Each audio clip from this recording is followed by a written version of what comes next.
regular scheduled and traffic commission meeting to order on November 9th.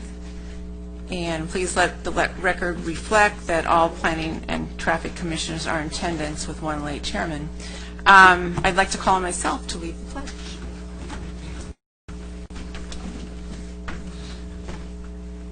I pledge allegiance to the flag of the United States of America, to the republic which stands, one nation, under God, indivisible, with liberty and justice for all.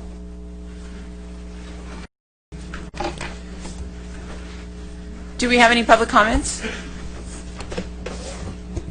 Yes, we do. Okay. I'd just like to remind everybody that you have 3 minutes, and please state your name and your city of residence. Of course, you're probably all from Lake Forest tonight. Our first speaker is Tom Cagley. Great.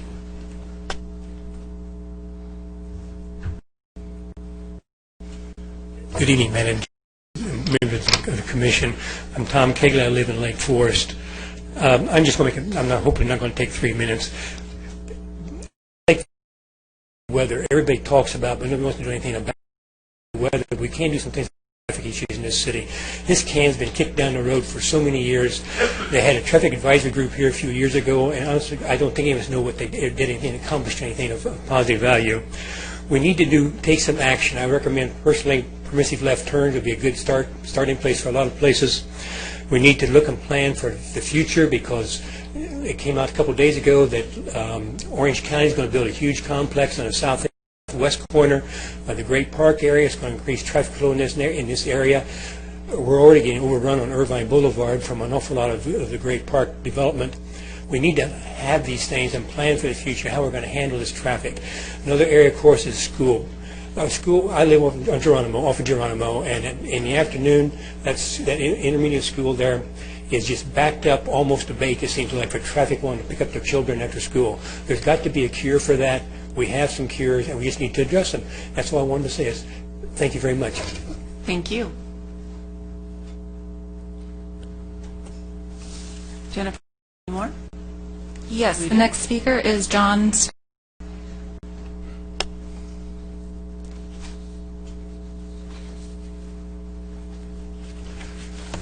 Well, I'm not going to be as brief, but... John, can you just state your name so we can hear it on the microphone? Sure. Thanks. Yes. John Stalker. I live on Overlake Drive in Lake Forest. And I've lobbied long and hard for about the last 5 or 6 years with the city traffic department, first with Nina and Nan Curvis, and then with Dave Rogers, trying to get the city to take some meaningful safety measures to make the very dangerous intersection of Lake Forest Drive and Overlake Drive less hazardous. I've suggested a number of measures. I know that there are some serious cost issues with some of them. My optimal solution would be to have a three-way traffic signal there with a left arrow for those turning left from Lake Forest Drive onto Overlake. But I know there are there's a state-required, state-mandated procedure to do that, and it's a big to-do. If that's too much trouble, I would even settle for flashing lights about 300 feet before the intersection for traffic going in each direction, either up or down the hill. At present, as a result of my earlier efforts, all we have right now is sort of a warning sign indicating that there's a feeder street sort of feeding into Lake Forest Drive, which, for those who take the time to look at it and those who understand it, I guess they realize that there is a street there. But I think a lot of people who aren't really necessarily familiar with the intersection don't even know that there's a street there until they're right on top of it. I think another issue is the speed limit of 50 miles an hour. Right when people are coming up the hill and they go through the intersection at Muirlands and Lake Forest Drive, it's like 40 miles an hour all the way through that sort of semi-business area, and then all of a sudden it's 50. You see a posted sign of 50 miles an hour, and people going through there, especially if they make the light, think, oh, I'm 50 miles an hour, so I can, rev it up a little bit, and there's no intersections or no traffic issues, ahead. and then all of a sudden they see a car turning out of a street that they didn't even know existed. So that's problematic too. Another thing is the synchronization of lights. I think that could be improved on, where there's this constant flow, especially during rush hours, of traffic coming up from the Muirlands Lake Forest Drive light, coming up the hill, and then there's traffic coming down from the hill from the Geronimo Lake Forest Drive light, and there's very little time between those two heavy flows of traffic for people to safely navigate that turn, especially if they're turning left from Overlake Drive to onto Lake Forest Drive. And I just wanted to have the commission be aware of this issue. I've had numerous email exchanges with Dave Rogers. I haven't ever spoken with him about it, but I just, quite frankly, that the city has done a few things that's been somewhat helpful, but not anywhere near enough in my opinion. Thank you so much. Our next speaker is Larissa Clark.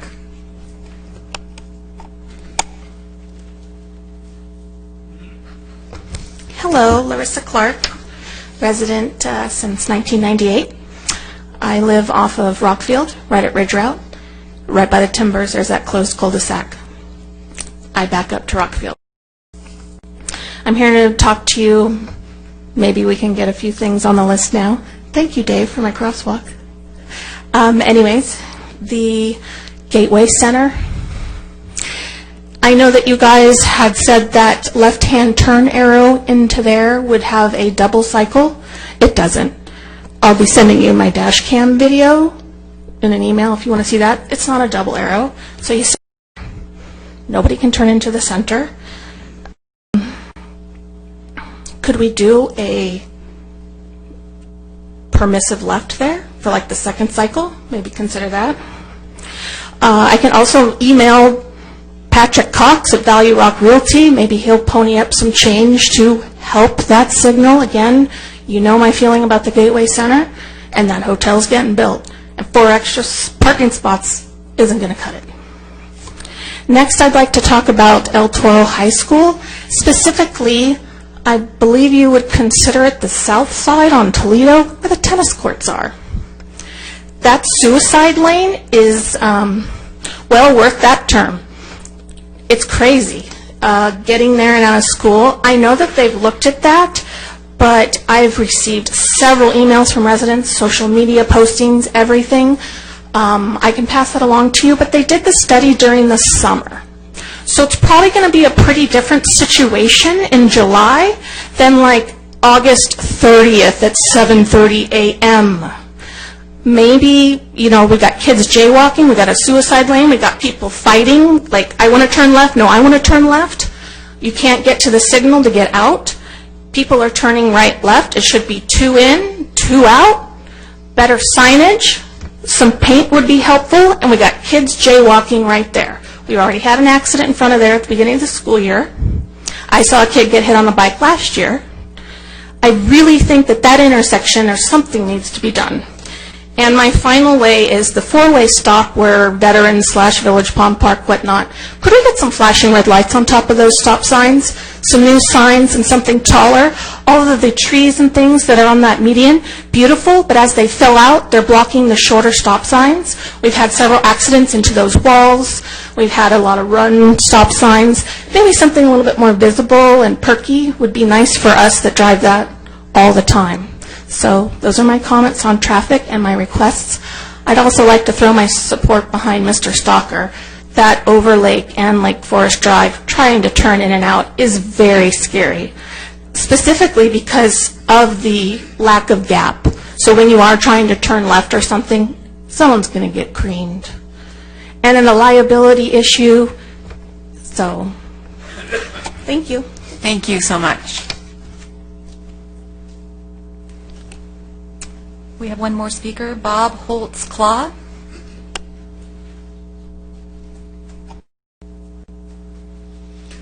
Hello, Bob Holzclaw from Lake Forest, and I want to talk about traffic, believe it or not.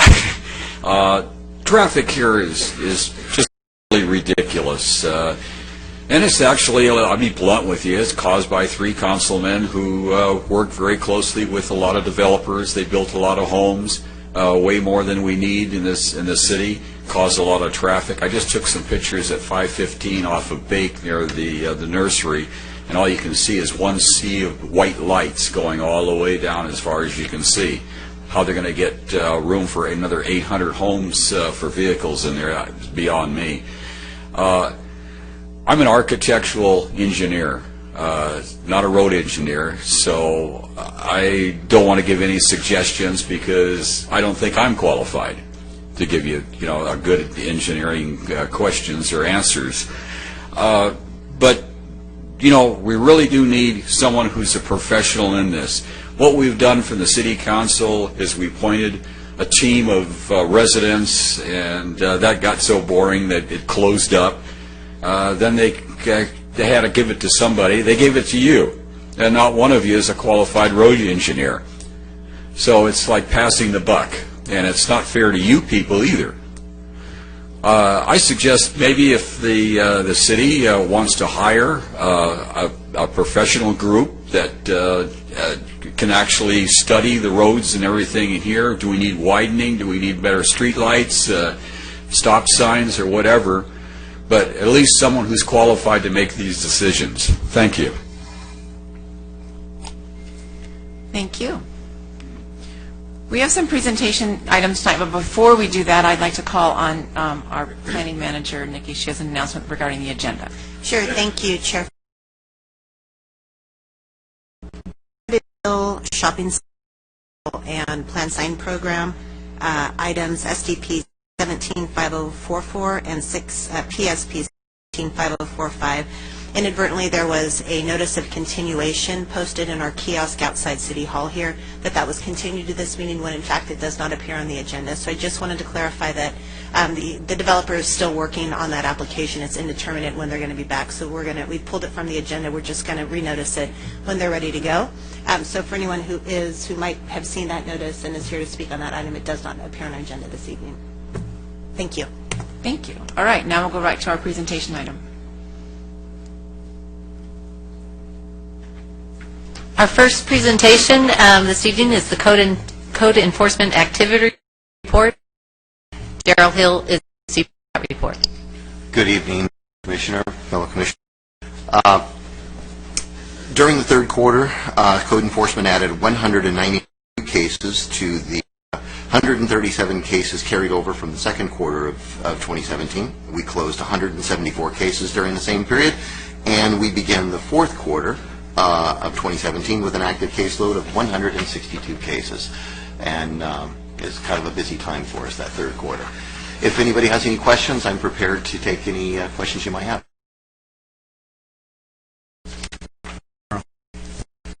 Years ago, I took a ride-along to see those violations. Yes, sir. And I think it's time, I'd like to do it if it's possible, if you can work it in your schedule. All right, thank you. Do you have any questions? Okay, well, thank you. And thank you. All right. Yep. Yes, before we start the next presentation item, I just wanted to mention, since Daryl Hill is here, tomorrow is the last day for one of our code enforcement officers, Joseph Rico. Joseph was with the city for 11 years, and he specialized in the far southern area of the city, closer to the bay. And he has taken a job with the city of Irvine as a senior code enforcement officer, so congratulations to Joseph. A big loss for us at the city, but a wonderful opportunity. And he's actually going to be working very closely with Irvine Code Enforcement, who's also expanding their presence in the neighborhoods. And so they really like Joseph's approach to dealing with residents and the way he talks to people and tries to find a way to make the situation work. Tonight, works update. Rogers is here with that report. Since I'm here on a regular basis, I kind of give a normal capital projects manager the night off. It's the same report you've seen in the past. Kind of gives you an update on various projects that we're working on, covering all aspects from roadway slurry seal to traffic-related projects. I'm not going to go ahead and read any of it into the record tonight, but just wanted to make sure you had it, and if you have questions.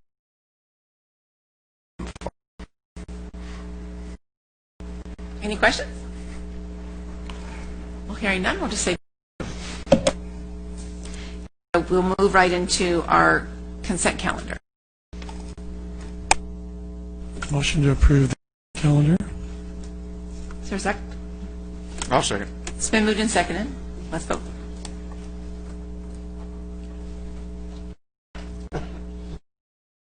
Motion carries. All right. So now we will go into discussion item number 5. Gail? This discussion item is regarding the neighborhood traffic and parking issues status report, and Dave Rogers has a report for you this evening on that. Thank you. This is something that the commission, that staff provide to them. The reason we agendize it tonight is first look at it. Once we get the format down and the information down that you're comfortable with, it will be more something that we just kind of give to you in advance of every meeting. The idea is to make sure that you're aware of staff's efforts on behalf of the residents of the community. I know sometimes it feels like, and you've had a couple situations so far as the Planning and Traffic Commission where residents show up as a group. They've either been referred by the council or some other means they come before you, and you listen compassionately to their concerns and comments, and then it gets kicked to staff, and maybe you're not realizing what's going on behind the scenes. Just so you know, and just so to give you some comfort level, we do reach out to these group representatives on a pretty regular basis as we're progressing through their reviews that we have to do. Some take a lot longer than others, but we always want to assure you that we are working towards and ultimately some solutions, some ideas that we can implement, and where necessary and appropriate, we'll be coming back through the Planning and Traffic Commission to look at the recommendations to help address some of the concerns that they have. I'll use our Normandale example where we had our Tesla driver lose control and crash into the house. Came down from council to you. We've now been working with that community.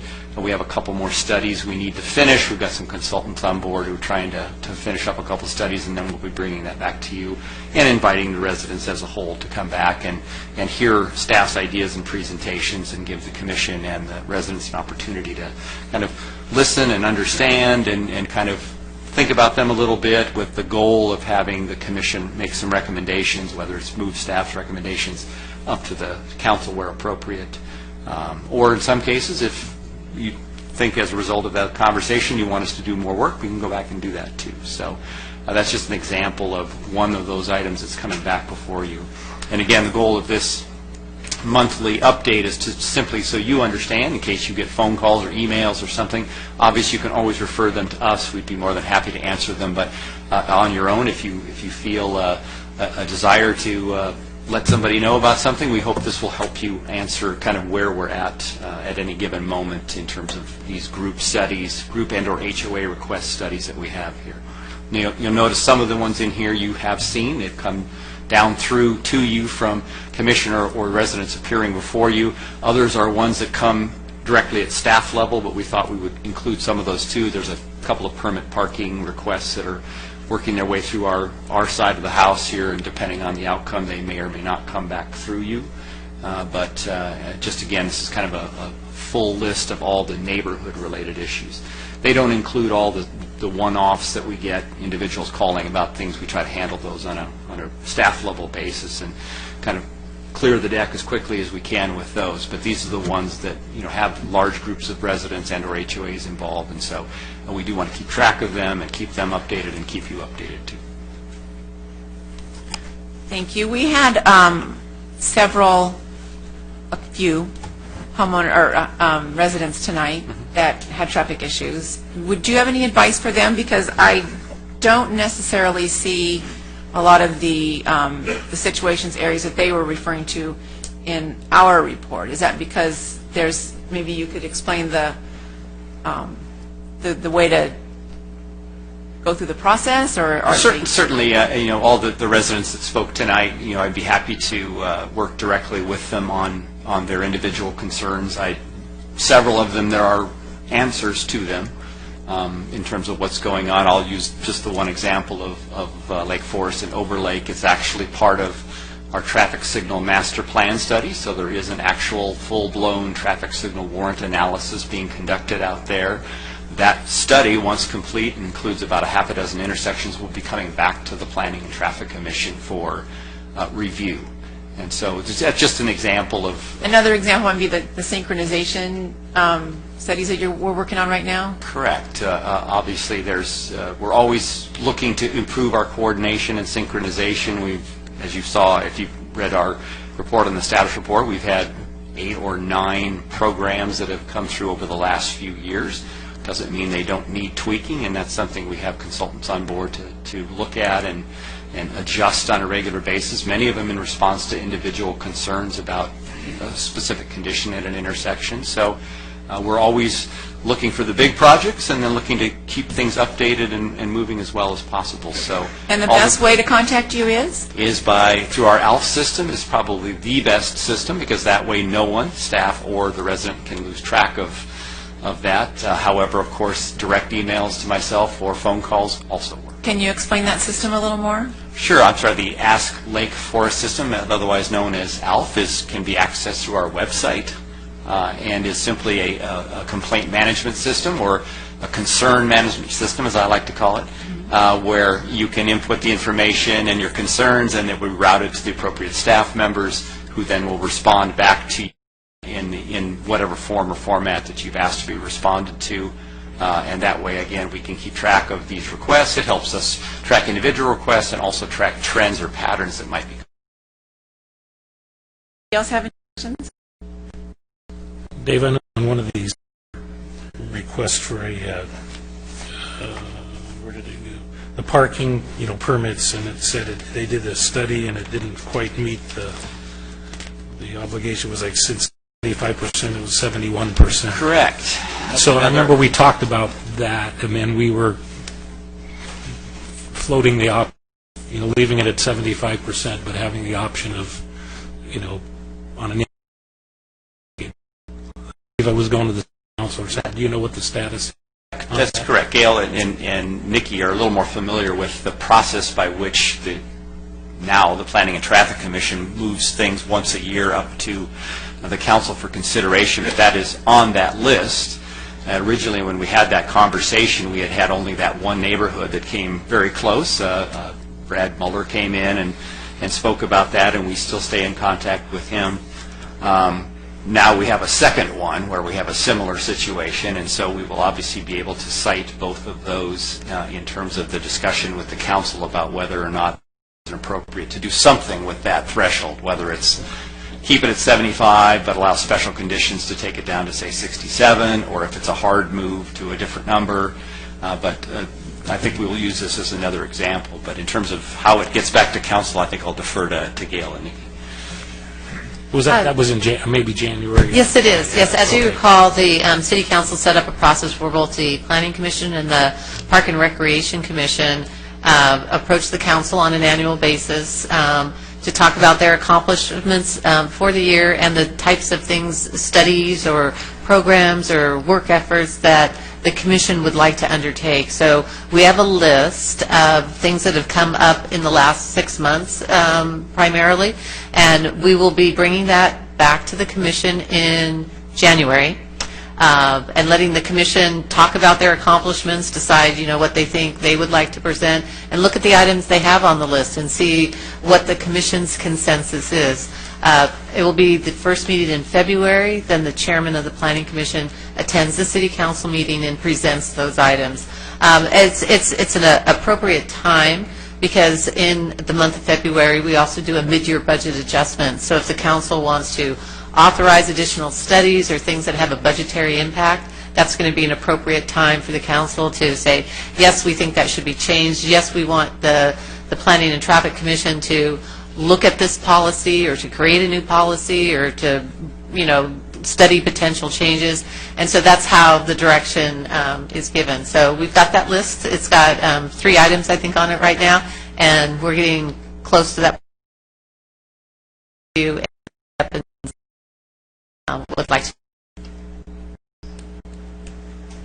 All right, we have a late speaker, but let me just finish up here at this point. Does any commissioners have anything more to say? Yeah, I do. The thing that I think we're missing up here from the Traffic Commission standpoint is the Planning Commission is used to identifying things and addressing them as actions. Okay. And that's the one thing we're missing, and I think that's the one thing that the constituency is expecting from this group, is that we are going to be taking definitive actions or something to see something definitively done. To put something out there for a year, I understand that if there are studies that need to be done or things of that nature that have a budgetary constraint. That makes sense. However, some items are safety related. They cannot wait a year.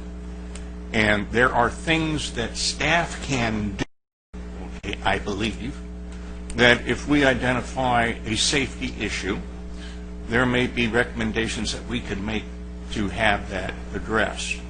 And I think those don't need to wait until January. I may disagree, what the policy and procedure is, but I think it needs to be discussed. As an example, I know that there are certain intersections due to the curvature of the road coming into them where if parking is allowed within the radius of that outlet or inlet to the neighborhood and there is no parking signs posted, that the red line of that curb prior to that, it's a safety concern. It's expressed as brought here. It doesn't require a study, and it may be, and I believe if I understood correctly talking with you, Dave, it's an optional type thing. It can be determined when, possibly corrected almost immediately. I know of 2 intersections, one that I encounter every day coming out of my residence, where, and terminology is, so bear with me on the terminology, I don't know if it's a convex curve or whatever have you, but the curve comes around, and as long as there are no cars parked there, it is a challenge to get out of there if you have the full line of sight. But the entire block is not designated no parking. So when we have activity at Pittsburgh Park or street sweeping, cleaning, or whatever have you, there is a tendency to have cars parked within 100 foot of that intersection. You can't see those cars within 200 feet, okay, without cars parked there.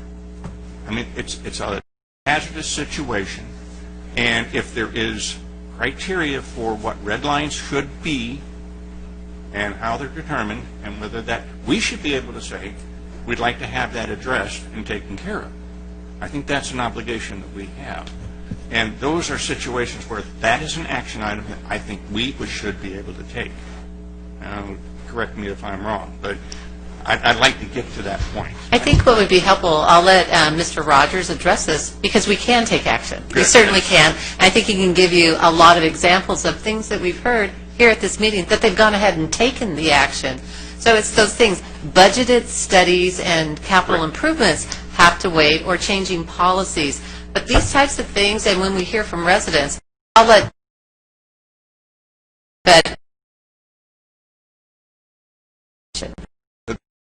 I'm aware of that. I had a conversation with Dave after the last meeting. But that was after the fact of the meeting we had where we should have been able to introduce that so the residents knew we were taking definitive action. And Dave can come back the next time and say, yes, I did it, or he can come back at the next meeting and say, here's what I undertook that I was able to do. You did the street sweeping where they were having replenishments that you were able to do by doing a hand sweeping or whatever it was. I know you've taken steps to go out there and clean up the thing on Peachwood, okay? But the problem was it wasn't addressed in front of the individuals that were here at that time. And subsequently, they don't know of the action we took.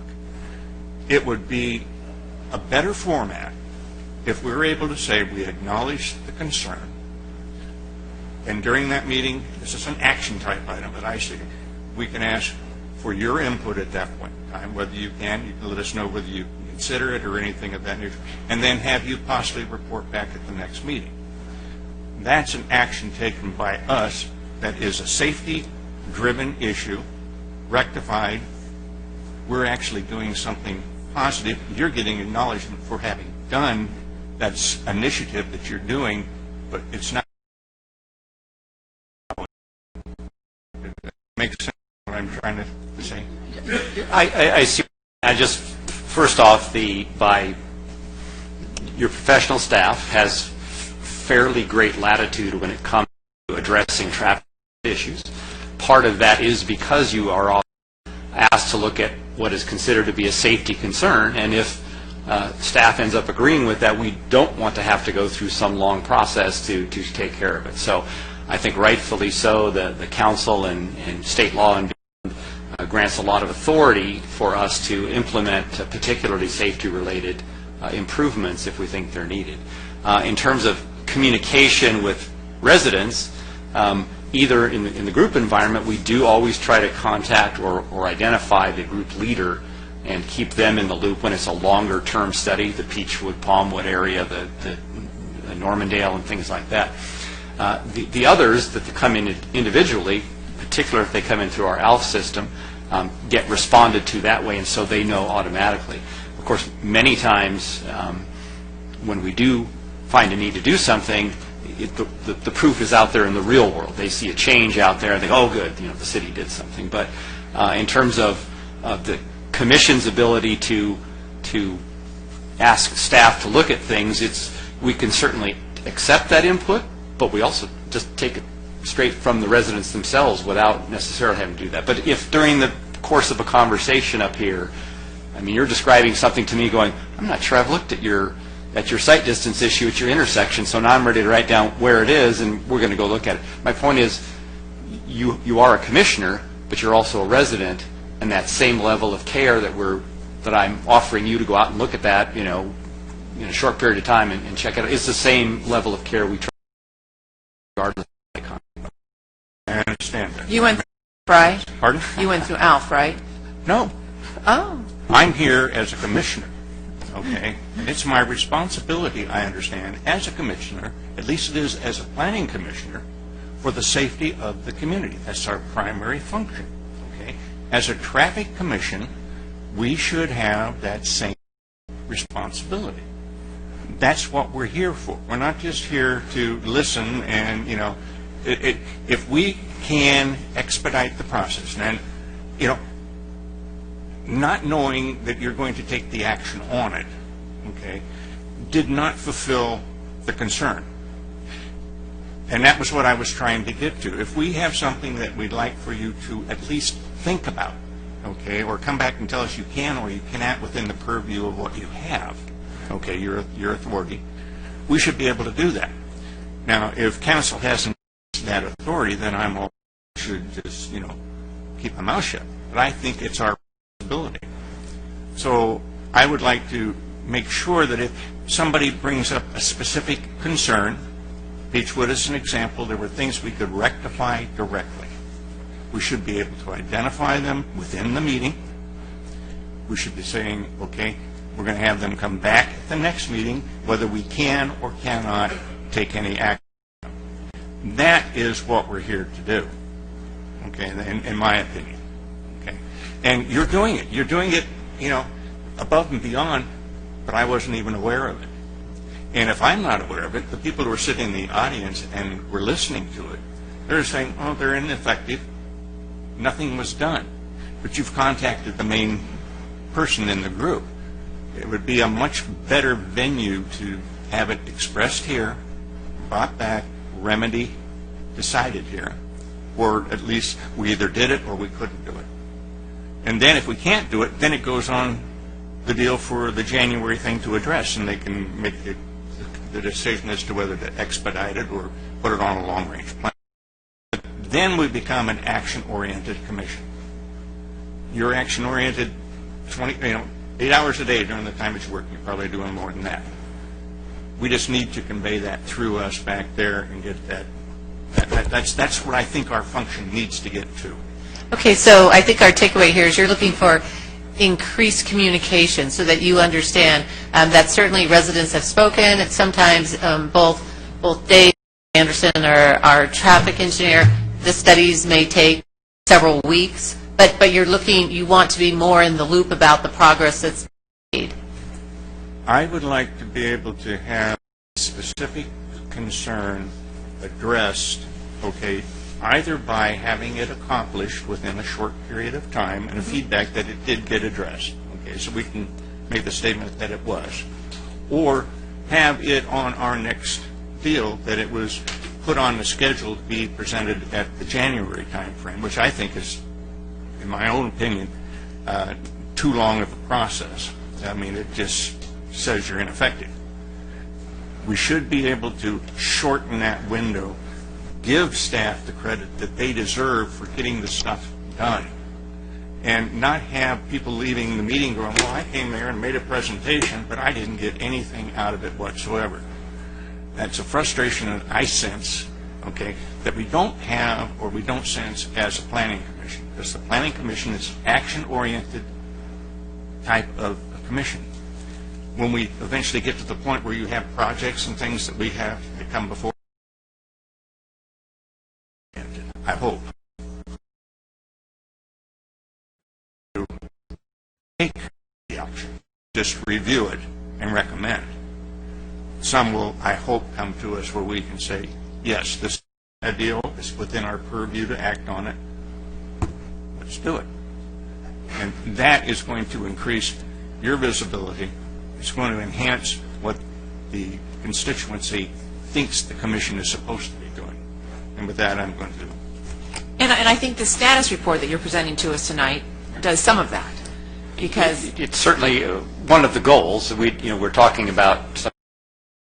These are typically more the large group ones, the studies that are going to take longer because there's a lot of pieces to the puzzle. The other ones, some of the ones that were mentioned tonight, if the residents, want to contact me in any of the ways we talked about, we'll deal with them, individually, and we consider that to be the most direct and the most streamlined way to address some of the concerns that are out there. So, and to get that information out. My guess is, like, for instance, the issues that were brought up tonight, it might be nice to include those in the status report, so because we've now heard them. We don't know if they're ALF'd, or we don't know if they're emailed, or they just new ideas that came out tonight.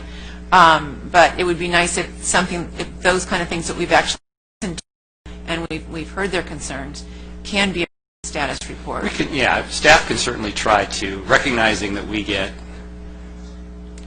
a lot of contact about traffic-related issues through our systems and through everything else. So a list that is, 4 pages long with group requests would balloon into something if we started listing every individual request. But if you're looking for something in terms of what you heard tonight and communicate with residents, I think... If a resident takes the time and the effort and has the concern to come to this meeting, which, thank you, we never have anybody here, then yes, we want to know. We want to know that we'd like to think we can be effective. We've had a hard time being effective as a traffic commission because based on all of our concerns, is we really have...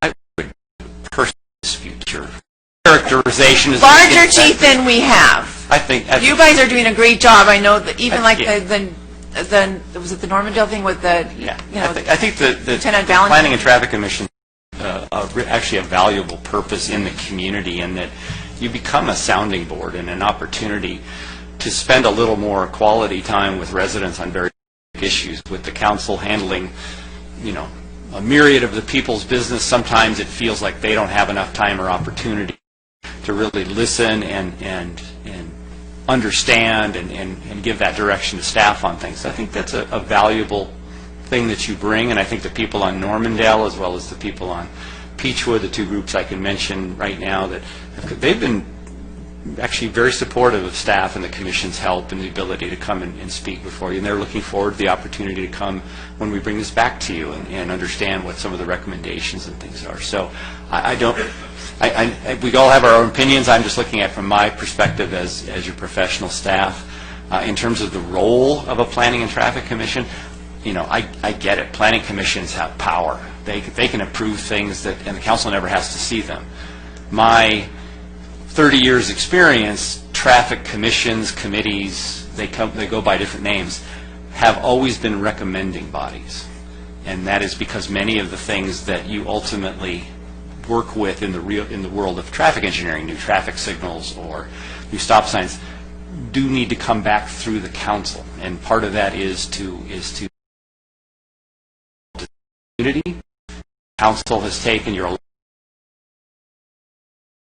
create a protection if we ever encounter a lawsuit or something. So there's reasons for that. Now maybe there's a happy middle ground somewhere in that world, but in terms of traditional role of a traffic commission is to be that sounding board for the community, to give staff direction, and to ultimately make recommendations on certain things to the council, whether it's future capital projects or the installation of a all-way stop on a street somewhere, or in the case of like the traffic signal master plan, you're going to be looking at that. And are there any new traffic signals that are going to be recommended? That's a there, but One more. She's, and one of the things that I agree with you, okay, and it's good to know that, if we are going to be a review body, it should be understood that we are a review body. But I think there are certain items within that review body's purview, okay, that we need to close the loop in communication to get it back so that we can make that announcement, if you will, publicly, that thanks to your efforts, we were able to, blah, blah, blah, blah, blah, with concerns that may have been brought up in a previous meeting. It just makes it more succinct in what we're doing. And just to answer a question I heard in public comment about the school and the queuing that occurs, the unfortunate thing is, from my vantage point, is school district simply, build stuff without, for the most part, having our commission look at it. It's sort of like they're in their own little world and they do what they want, and it has adverse impact. And that's what you're seeing. Okay, those are issues that, that's got to be a political one. Really, where we have no way of saying to the school district, well, you can't do that. Well, they'll do it anyway. So the recommendations that you come forward with, we can hopefully look at and somehow mediate the problem. But it's another thing that I find and have found, like the 85th percentile type thing, because concern with traffic speed is really controlled by the state because of this 85th percentile thing that engineering has to abide by, and so does policing, for how we post what those speed limits are. If you can't get around the 85th percentile, you have to be able to mitigate the speed somehow so that 85% of people are driving at the speed you want to post it at, which, is not an easy thing to do, but we've managed to do it a couple of times in the past. Pittsford is a perfect example of simply by putting a stripe, we were able to reduce the speeds down to, from 50 that it was, down to a 35, so we could post it at 35. But a lot of those things, as a commission, we can't adjust, we can't control. But hopefully, through those conversations and discussions, we can come up with maybe some creative alternatives to how we're doing. I'm not in favor of the little sticks that go down through the medians. It's not my favorite remedy for doing things, because I think they're just ugly. But they do serve a purpose. But with regard to the suicide lanes, they're not called that. I don't know what they're transition lanes is, I guess, what they call it. Two-way left. Two-way left turn lanes. Well, and that's staff's responsibility to look at all the things that are presented to us. Sometimes the answer is no, right, and sometimes the answer isn't exactly what you were thinking of, but perhaps there's an alternative for that. So We actually have looked at the two-way left turn lane by the high school, and we think we have a way perhaps to address Ms. Clark's specific concern about two people trying to share some space. So I have to pass that up by a couple people. But so it's, traffic engineering is part art and part science. Right. And so we're always looking to do something if we can, even if it isn't exactly what individuals or groups have. Bring up. Now, I can just nod and go and thank you. That's what we wanted to hear, and that's all they're asking for. That when they come here, they express their concerns to us. They've taken the time. It's nice to be able to say and see some acknowledgement that yeah, okay, they heard me. Now, whether it comes back and we're able to rectify it or remedy it, let's see what that does. But hopefully, we see that in our reports. I'm done. Let's see what Commissioner Diamante has to say. I'll be brief. I have two items. One, it might be a good idea to have a couple of printouts of the report we're talking about, so that people that come down here to hear this, they actually can see what it is we're talking about, because it's kind of comprehensive, but I'm not sure that they know what's on that. And it provided a lot of information for me, and I think it would provide it for the residents that come down here, so we could just have a few copies they could look at. Okay. Item number 2 is a traffic enforcement issue. I frequently drive through the intersection of Forest and Muirlands and Lake Forest and Rockville, and I'm amazed at the number of vehicles that run the red lights at those two intersections. And I'm not sitting there waiting to see if it's happening. I'm just waiting there for my light to turn. And the cars that do it are really speedy. So and I don't know who handles it. Yeah. Guy here in the green suit, but he's not here tonight, so I'll take the notes. I just want to give you a heads up. Sure. All right? Thank you. Does anybody else have any questions before we still have a community speaker? Let's do that. Our speaker is Bill Lefebvre.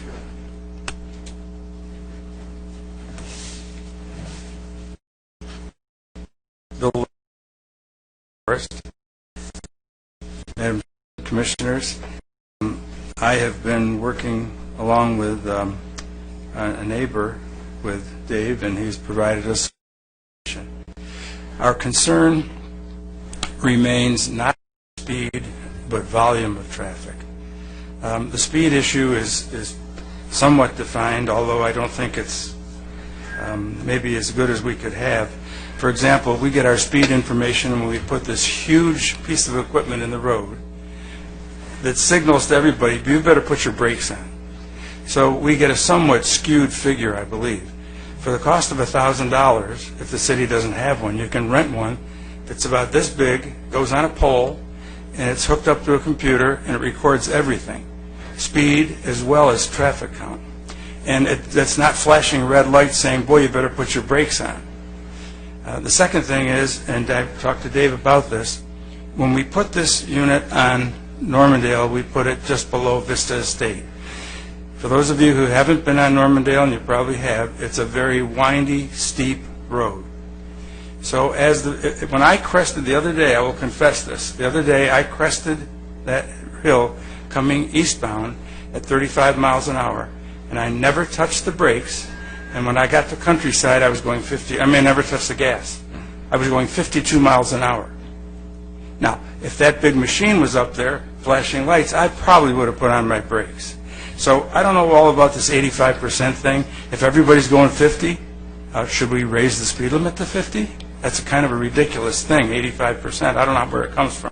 But that ties into the same issue of volume and speed. Again, on the 17th of October, the very same man whose house was hit by the Tesla was watering his plants in the planter and and doing some weeding, and a car jumped the curb and missed him. The very same person in the very same house. Now, if this isn't an indication that we have a problem on Normandale, I don't know what is. The people, there's been an accident on Regency since our last meeting, since we were here. Just yesterday, there was another accident on El Toro Road. A car got T-boned. These are all speed-related, every single one of them. So I don't know what it takes to reduce the speed limit. Maybe we have to, if we put a stop sign at every corner, I don't think we're going to alleviate our traffic congestion. So I think we really have to look at how we're going to handle this. And in a 4-day period, just on Normandale, 10,086 vehicles on that little, narrow, windy, steep road. That's 2,500 a day just in the eastbound. I have no idea what the westbound was. We'll probably get that because Dave had some information gathered from there. But clearly we have a serious problem, and we need your help. And I was particularly glad to hear Commissioner Carter's comments, because I believe that the City Council incorporated the traffic issue with this body to get results, to get things done, to make things happen. So I thank you, and we sure do appreciate any help we can get. But I certainly think the City of Regency should be a big. Thank you.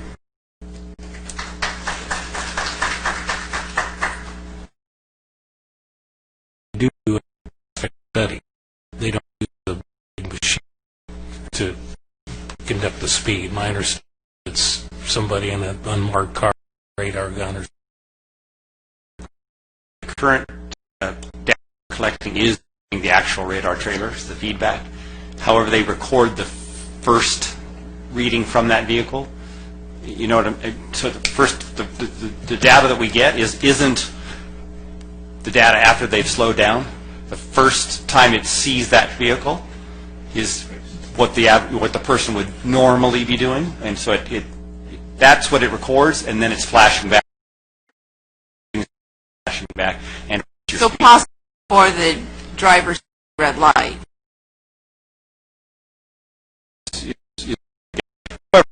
There are devices out there that I have looked into, and that's, we can talk about that, and when we talk about some of the things that the Traffic Commission might recommend during budgetary season as to whether or not the city should invest in some, we'll call them some more stealthy type counting and or speed devices that exist out there. So those, again. And you're going to be coming back to us in December on a possible stop sign there? That would, well, we're currently doing a stop sign warrant analysis following the state and federal regulations and how you're supposed to do that at Regency and Normandale, and that'll be part of the report we bring to you.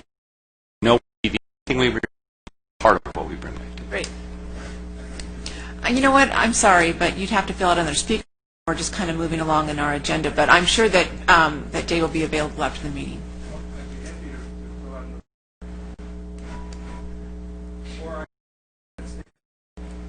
You'll have to fill out another card. Okay, so does anybody else have anything else on this? Okay. Maybe I could ask our Assistant City Attorney. The resident, is he allowed to speak at this? Because we have to move along on the agenda. Madam Chair, you actually hold the discretion in the... The 1 minute? We'll take the 1 minute. All right, let's go.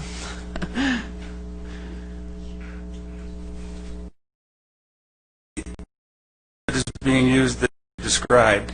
I don't know how far out it picks that up, but since it's up almost at the top of the hill, if that unit were down farther after gravity had an effect on that vehicle, I think the speeds would have been significantly different, and I've asked for that to be put down more toward Countryside, where it would reflect the increased speed foot by foot by foot down the hill. Okay.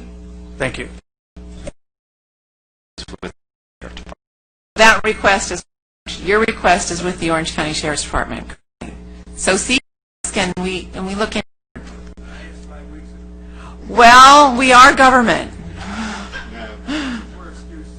So with regards to enforcement, that's valid. But again, if you're doing a speed survey, the faster the speed goes, the chances are the less likely you can to reduce the speed limit.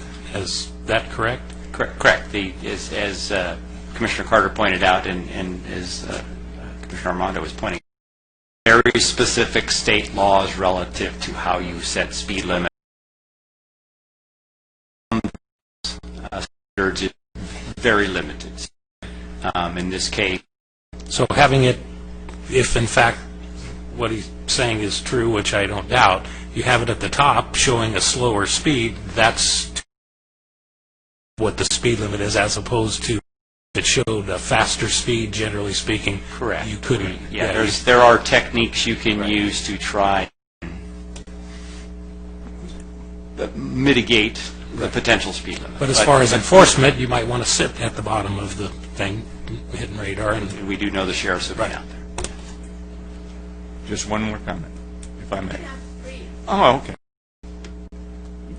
If there are mitigating things that can be put into place to make it perceive as though it's not as wide open as it is for, and I don't know what those things are. That's what, if you have those, I don't know, simply by painting a line, it was amazing the difference that it made, but it made it feel as though the road were constricted more. And that's why I made the comment a couple of weeks ago that the parking that's on the side actually tends to slow those vehicles down on the side because the roadway seems slower or smaller and constrained.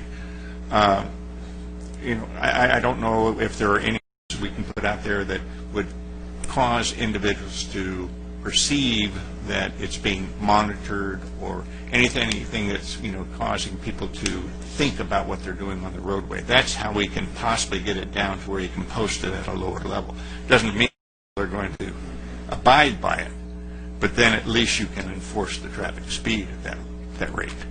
It's looking at potential idea, try and change the perception of drivers, which has been shown to, in certain cases,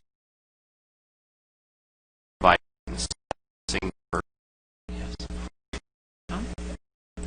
I have one question for you in terms of establishing the speed limit.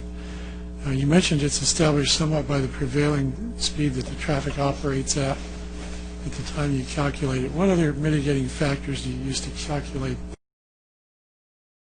the speed limit? Or other things? Yeah, there are specific guidelines that would allow lower speed limit by a maximum of 5 miles per hour. And they have to be very specific, a significant collision history, speed-related collision history, not just not other types of collisions. So they have to be speed-related. There are situations where you have a severe curvature that limits sight distance to less than what the 85th percentile or the speed limit should be based on that survey. That's another example where I've used it to get that 5 miles per hour back. But it's very specific, and there's lots of reasons behind it. We've talked a little bit about it in a previous meeting. We can certainly provide you with that information again. But it is designed to get drivers driving at generally about the same speed, and to recognize that there's always going to be a handful of individuals that are driving in an unreasonable manner, and that's where your citations occur. And doing the speed limits and setting them legally and correctly allows the Sheriff's Department to then enforce.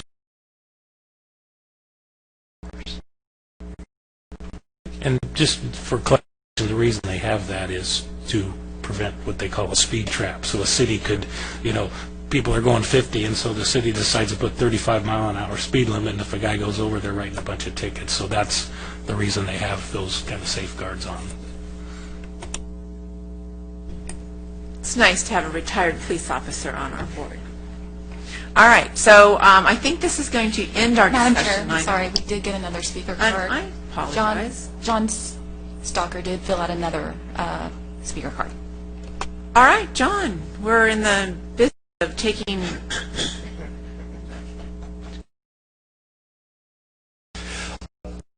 Last time I tried to compress 6 years of efforts in dealing with the city traffic engineer's office, and what happened into 3 minutes, difficult, and I didn't get to say everything I wanted to say.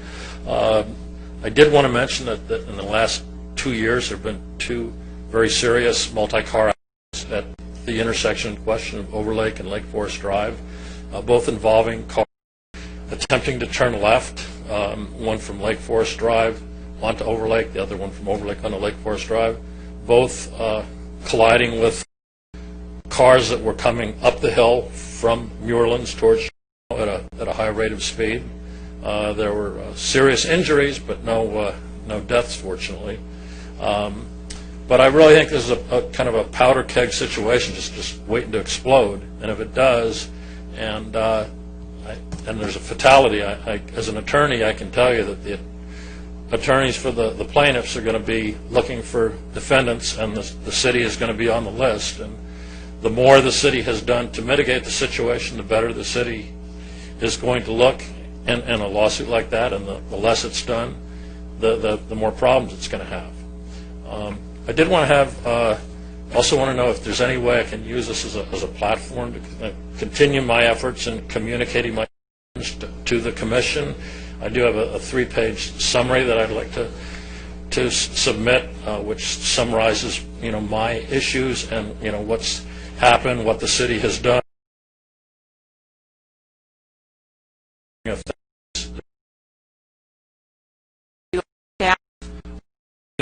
Communicate. Your 3 pages, have you said that to staff? What you want to present to us, have you presented it to staff? Not to staff per se. All my communication has been with Dave Rogers. Okay, so why don't you hand that to our planning department, and they will look it over and let us know if it's appropriate to send it to us for our next meeting? Okay. How would I do that? Would I fill out one of those ALF? Just walk right over and hand it to him? Oh, okay. Well, no, I'd have to get like an email address that I don't have it like handy that I could just give it to him right now. Mail it? Yeah. Mail it or email it. Mail it. Yeah, we have a website that has email addresses on them. We have all sorts of ways. He would probably to the right spot, have his email. Yeah, I do. Okay, perfect. Okay. And lastly, I wanted to just ask Dave for some clarification as to on the traffic study for getting traffic lights. Is that what you said? And I think we're kind of going beyond our 3 minutes there. Do you think that you could ask for clarification with that from? Yeah. Perfect. Thank you. I really feel like you're involved, and we love to see. Okay, so now we're going to move on to director comments. Okay, I just have a few comments. I just wanted to let the commission know, we talked about Joseph Rico, our code enforcement officer. Moving on, it's with great sadness, Amanda Loffer, our star assistant planner, has received a promotion in another city. So she'll be joining staff in the city of Laguna Beach as an associate planner. So again, a lot. Mom and Dad are going to love it there. Yeah, I'm not sure they televise their meetings, but they may not be tuning in. They're going to have to come for the whole weekend. Yeah. And then also Amy Stonich. Amy was a planner with the City of Lake Forest in the past. I know Commissioner Carter remembered her, and she had come back. She was assisting us as a contract planner. She accepted a job as a principal with a planning firm called Sagecrest, and so Amy's not on staff. She had a variety of projects, but we have another individual working with us right now. So you'll see some new faces coming up in the past, and those are my comments. Okay, strike 3. 1, 2, 3. No comment. Thank you. Let's see. Commissioner comments. No comments. Tom? Congratulations to our members that are moving up and moving on. We appreciate all the efforts that you've done for us, and we wish you the best in the future. And I would ditto that. Thank you, Amanda. Loved having you. Mark? Yeah, thanks for all your information and for your follow-up, and thanks. I want to thank staff for the work they provide in And I think in these discussions, we're sort of feeling our way through to what the Planning and Traffic Commission is actually going to be. So in that respect, thank you very much. With that, we'll adjourn. Until November... December. December. Nikki? December 14th. 14th. December 14th. Sorry.